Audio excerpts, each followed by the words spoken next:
হ্যাঁ বন্ধুরা, আমি আপনাদের জয়। আপনারা দেখছেন আমার ইউটিউব চ্যানেল পল জয় পল। ফেসবুক পেজ রয়েছে জয়পাল। এওলাবাড়ি বাগানে মহাদেবের সারকে এই দুই কুলাঙ্গার হত্যা করেছিল ময়না মিয়া, কুটি মিয়া। গত কয়েকদিন আগে আপনারা দেখতে পাচ্ছিলেন যে এওলাবাড়ি বাগান করিমগঞ্জের আমরা আমাদের শিবের সার সনাতন ধর্মাবলম্বী মানুষরা আমরা দেখতে পাই এবং শিবের সার বলে আমরা মানি এবং নন্দী বলে আমরা পরিচয় দেই। আমরা মহাদেবের মতো পূজা করি সারকেও। ওই সারকে হত্যা করেছিল কিছু দুষ্কৃতিকারীরা।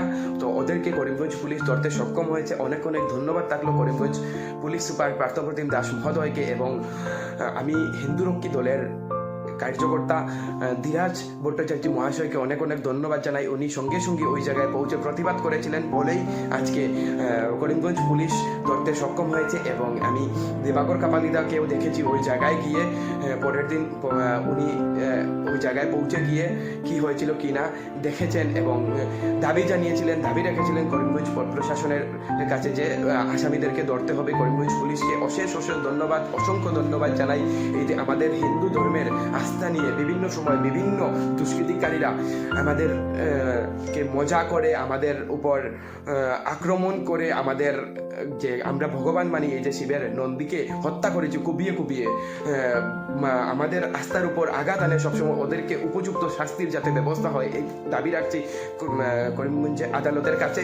এবং অনেক অনেক ধন্যবাদ জানাই করিমগঞ্জ প্রশাসনকে, অনেক অনেক ধন্যবাদ জানাই যে বা যারা এই ঘটনা নিয়ে নিন্দা করেছেন এবং ওদের শাস্তির দাবি জানিয়েছেন সোশ্যাল মিডিয়ার মাধ্যমে, ভিডিওর মাধ্যমে এবং ব্যক্তিগতভাবে।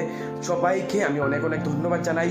আমাদের হিন্দুদের উপর সনাতনী হিন্দুদের উপর বিভিন্ন সময়ে বিভিন্ন দুষ্কৃতিকারীরা, বিভিন্ন শয়তান দুষ্ট চক্ররা বিভিন্ন সময় ষড়যন্ত্র করে থাকেন এবং আমাদেরকে ছোট বানানোর জন্য, আমাদের উপর আঘাত আনার জন্য বিভিন্ন কুকর্ম করে থাকেন। ওদের যাতে উপযুক্ত শাস্তি হয়, এই দুটি কুলাঙ্গার যে দুটি ধরা হয়েছিল পরশুদিন, ওদের যাতে উপযুক্ত শাস্তি হয় সেই দাবি রাখছি আমি করিমগঞ্জ প্রশাসনের কাছে, মহামান্য আদালতের কাছে। এবং আমাদের